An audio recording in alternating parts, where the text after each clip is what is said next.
এই সংগঠনের কার্যক্রমের সাথে কারোর সাথে কোনো স্বজনপ্রীতি হয় নাই। প্রত্যেক বছর বাৎসরিক একটা আয় ব্যয় বিবরণী আমরা আমাদের একটা পেজ আছে মানব কল্যাণ সংগঠন কার্য, এটার মধ্যে আমরা সকলকে অবগতি করছি। মানুষের ঘর নির্মাণ বাবদ টিন সহ আমাদের এই অসহায় মেয়ের বিবাহেতে আমরা সহযোগিতা সহ আমাদের মসজিদের কয়েকটা মসজিদের আমরা আইপিএস দিছি। তারপরে আমাদের মৎস্য অবমুক্তকরণ প্রকল্প আমরা হাতে নিয়েছি।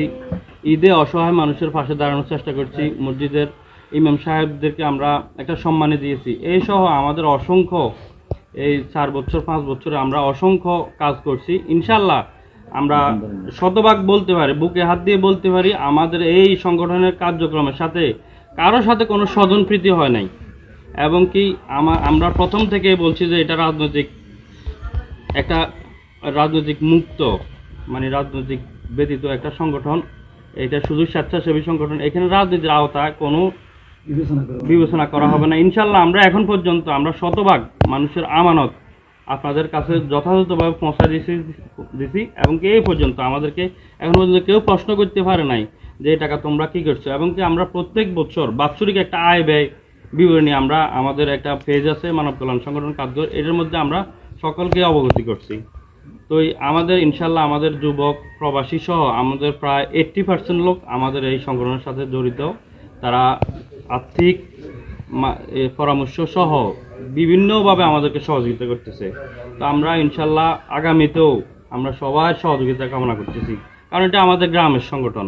আমাদের সকলে দুঃখে সুখে আমরা সর্বোচ্চ চেষ্টা করি, আমাদের সামর্থ্য অনুযায়ী আমরা পাশে আগানো সহ সর্বোচ্চ চেষ্টা করি। ইনশাল্লাহ আপনারা অবগত আছেন যে আমাদের এই পর্যন্ত আমরা প্রায় 20 লক্ষ প্লাস টাকা সহ বিভিন্নভাবে আমরা মানুষের মাঝে বিতরণ করছি।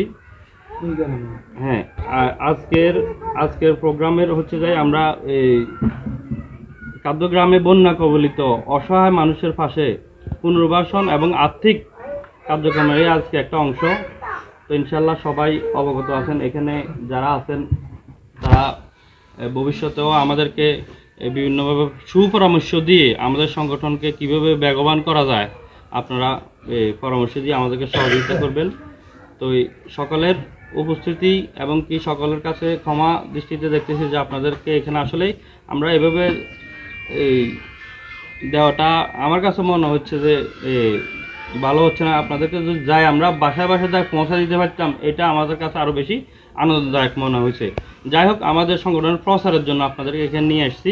তো আপনারা এটা ক্ষমা সুন্দর দৃষ্টিতে দেখবেন। আগামীতেও ইনশাল্লাহ আমাদের পাশে থাকবেন। আমরা ইনশাল্লাহ সর্বোচ্চ গ্রামের সকল দুর্যোগ বিষয়গুলো আপনাদের পাশে থাকার জন্য আমরা চেষ্টা করব।